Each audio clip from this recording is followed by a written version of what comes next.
Alors il y a toujours eu beaucoup de discussions et de débats concernant l'utilisation des coiffures africaines par les célébrités modernes et s'il s'agit ou non d'une appropriation culturelle. Le consensus majeur de ceux qui connaissent réellement l'histoire et la signification de ces coiffures conviendrait que leur utilisation par d'autres cultures n'est pas correcte. Cela ne veut bien sûr pas dire que personne ne peut avoir ces coiffures, mais simplement les avoir comme une déclaration de mode et en fait une insulte à l'histoire douloureuse de ces coiffures. Alors avant de dire que maintenant nous avons même pas la liberté d'avoir une coiffure que nous aimons, jetez un œil à ce que ces coiffures signifient réellement pour les Africains ou même les personnes de couleur.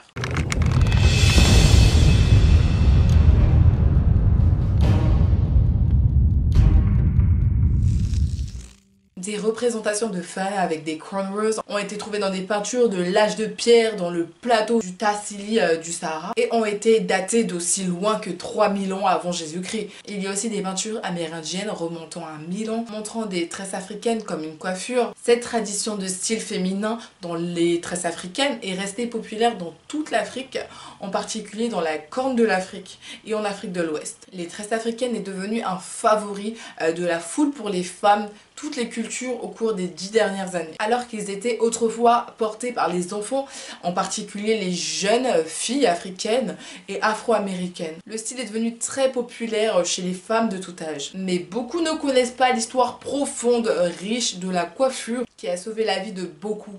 De plus, ils ne connaissent pas son rôle dans les luttes pour la liberté qu'ils ont conduit aux libertés dont nous jouissons actuellement. Les tresses africaines ont longtemps été une facette de beauté et de la vie africaine dans de nombreuses sociétés africaines.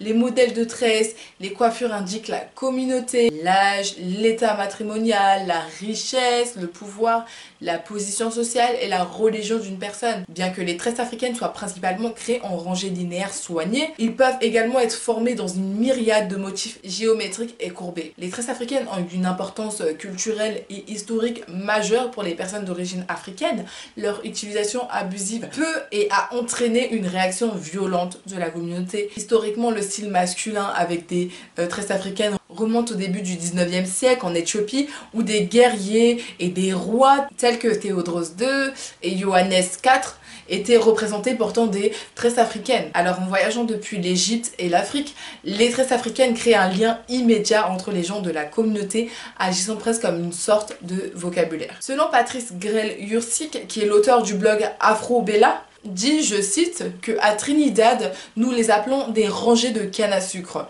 à cause des esclaves plantant de la canne à sucre. Mis à part ça, les tresses africaines sont également indicatifs d'une variété de concepts sociaux, tels que la parenté, l'âge, la religion, l'ethnicité, le statut et d'autres choses liées à l'identité. Pendant le passage du milieu ou la période de la traite des esclaves de l'Atlantique, lorsque des millions d'Africains ont été brutalement arrachés de leurs maisons et expédiés vers le Nouveau Monde, donc l'Amérique, selon des sources, les têtes des esclaves capturés ont été rasées, non seulement comme moyen sanitaire, mais aussi de leur enlever leur propre culture et leur identité. Adopter ces styles de coiffure par les esclaves pendant leur temps dans le Nouveau Monde était un petit acte de rébellion et de résistance pour garder leur héritage à proximité d'eux. Mais la plus grande façon dont les tresses africaines a aidé la population esclave africaine était de fournir un moyen discret et facile à cacher pour transférer et créer des cartes afin de quitter la place de leurs ravisseurs. Les Africains réduits en esclavage ont également utilisé des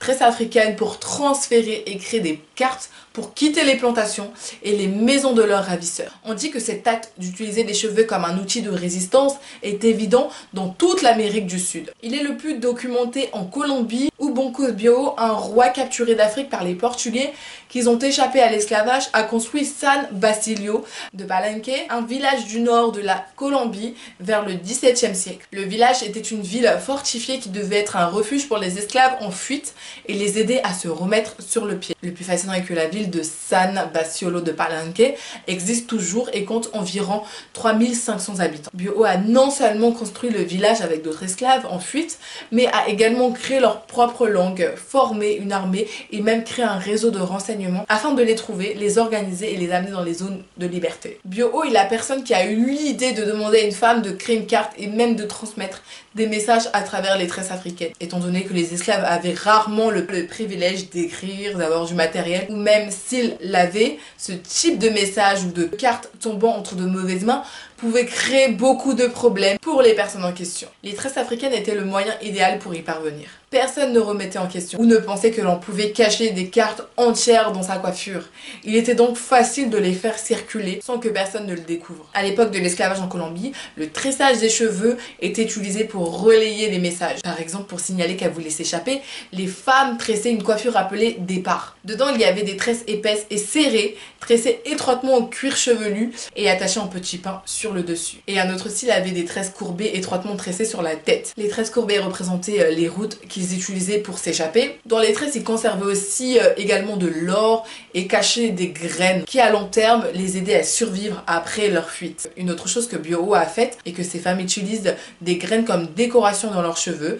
Alors ces graines ont ensuite été utilisées comme moyen pour les esclaves libérés de cultiver leur propre culture. Après avoir eu une signification si proche et intime pour le peuple africain, les tresses africaines étaient généralement considérées comme sales et inconvenant du regard citoyen normal que les gens voulaient. Il y a eu une résurgence des tresses tressées en Colombie ces dernières années, mais cette réalité n'est pas seulement évidente en Colombie, mais partout dans le monde. Merci à tous d'avoir regardé ma vidéo, c'était Debbie Mias et on se retrouve pour un prochain numéro.